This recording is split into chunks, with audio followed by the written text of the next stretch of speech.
को जगार तहसिलदार को आक्रमण है, को जगार बीडीओ को आक्रमण है, को जगार विभिन्न प्रशासनिक अधिकारी मान आक्रमण है। खोलाखोली खनि माफिया एवं बाली माफिया जो भली भाव में प्रशासनिक अधिकारी मान ऊपर आक्रमण होउचे, ओडिशार प्रशासनिक व्यवस्था प्रति गोटे प्रश्नवाची केवल सृष्टि करनी आम समस्त को आंदोलित करिचे कथा। जो कथा आमे कहवाकू चाहूचु, गोटे मध्ययुगीय जो बर्बरता कहा जाए ता सहित ए घटना को तुलना करा जाई पारे। राज्य में विपर्यस्त आईन श्रृंखला एवं आईन श्रृंखला परे पुलिस प्रशासन जो शिथिलता, कार्यानुष्ठान जो प्रकार विलंब, आज आमे समस्ते हतचकित हो जाइए। आपण शुणिथिबे माननीय मुख्यमंत्री गोटे कथा अत्यंत स्पष्ट भाव में कही जे बेआईनी बाली माफिया एवं जो माने चालाण कर बेआईनी भाव में सक को सक कार्यानुष्ठान नियाजिबो गोटे प्रेस वार्ता कही। आमे आशा करूँ माननीय मुख्यमंत्री ये वक्तव्य पर प्रशासन शक्त हब एवं बाली माफिया बाली चालाण एवं नदी गर्भ को जो भली भाव में बिना सैरात रे जो भली भाव में दिन द्विपर लूट चलती सारा राज्य में ता ऊपर गोटे अंकुश आसीबो। किंतु सरकार घटना घोषणा पर सारा राज्य में किछि किछि हाथी छाती तरा दृश्य आम समस्त को आचंबित केवल करनी, आम समस्त गोटे सभ्य समाज रे आज स्तब्ध। को जगार तहसिलदार को आक्रमण है, को जगार बीडीओ को आक्रमण है, को जगार विभिन्न प्रशासनिक अधिकारी मान आक्रमण है। खोलाखोली खनि माफिया एवं बाली माफिया जो भली भाव में प्रशासनिक अधिकारी मान ऊपर आक्रमण होउचे, ओडिशार प्रशासनिक व्यवस्था प्रति गोटे प्रश्नवाची केवल सृष्टि करनी आम समस्त को आंदोलित करिचे कथा। पुरी जिला महाप्रभु जगन्नाथंकर पवित्र जिला, जो जिले में ओडिशा रु प्रतिनिधित्व करचंती उपमुख्यमंत्री जने महिला। महाप्रभुंकर चाप चली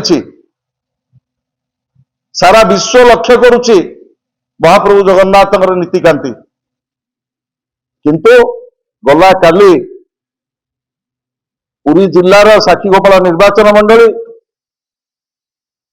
कणास ब्लॉक गोलापुर छक ठारे जो मर्मन्तुत घटना आज सोशल मीडिया एवं किछि किछि मेनस्ट्रीम मीडिया को आसी, ये दृश्य अत्यंत छाती थरा। ताकू आपण माने किभली भाव में चित्रण करुछंती मु जाने ना, किंतु मु कहिबी ये जो मध्ययुगीय बर्बरता ताकू समाजर प्रत्येक क्षेत्र में ताकू निंदा करिवार अछि एवं अपराधी मानकू विरुद्ध रे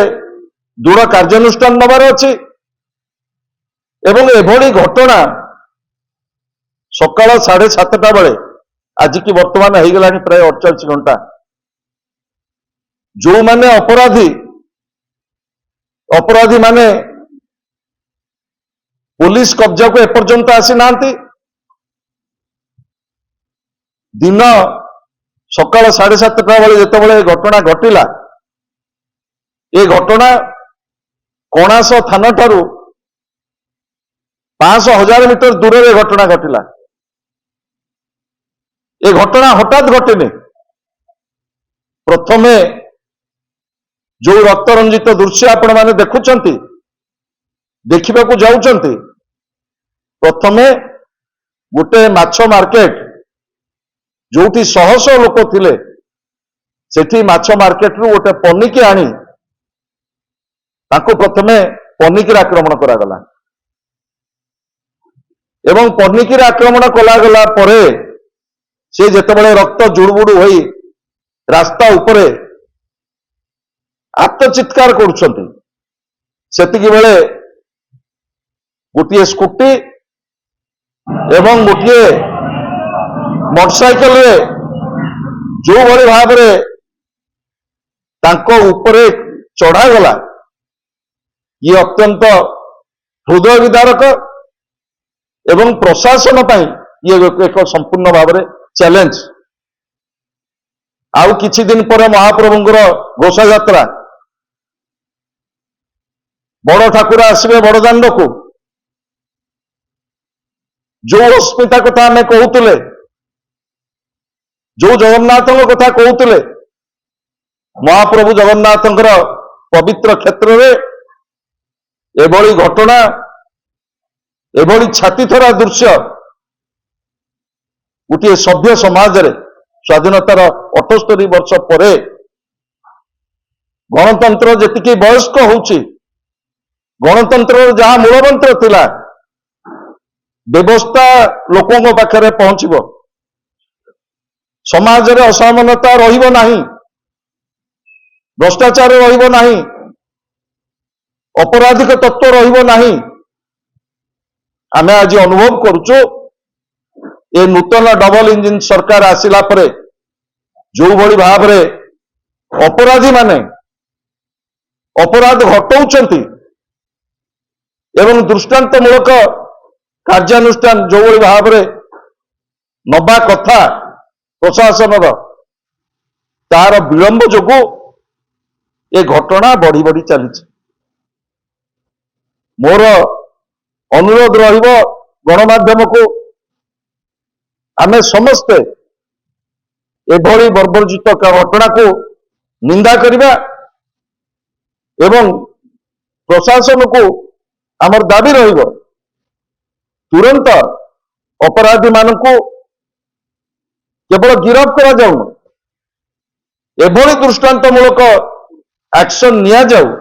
जेभली भविष्य रे ओडिशा एभली क्या कार्य पाई निंदित हब नाही। मु आशा करुच्ची दल मत निर्विशेष रे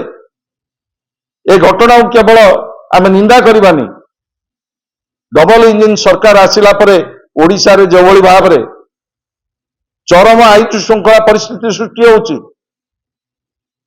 नाबालिका को धर्षण करा जाउची पुरी भलिका जिल्ला रे जो भली भाव रे बेलांगठू आरंभ करी कणास पर्यंत गोपठू आरंभ करी ब्रह्मगिरी पर्यंत